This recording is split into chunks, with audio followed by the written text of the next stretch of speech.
Hello everyone, welcome back to the quick tech tutorial. Today for this video quick tech I will be showing you how to unlink Facebook from Instagram. So for that first thing is open the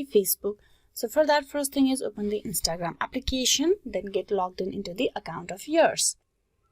Now once you have been logged in into the account, you tap on profile icon on the bottom right, tap that.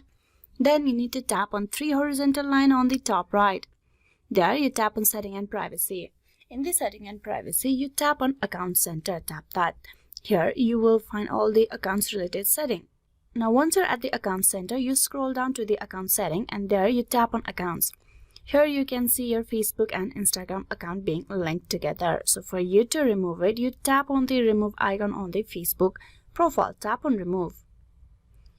Then are you sure you want to remove the account from this account center? Tap on remove account on the top, this user will lose access to these and all other connected experience. You tap on continue. Your Facebook account will be removed from your account center. So here are the information that you need to know. Tap on remove, tap on OK. And just with that, you have removed your Facebook account from Instagram. This is a way how you can unlink Facebook and Instagram, or you can unlink Facebook from Instagram. Hope this video was useful. Please like and subscribe the quick tech tutorial. Thank you for watching till the very end.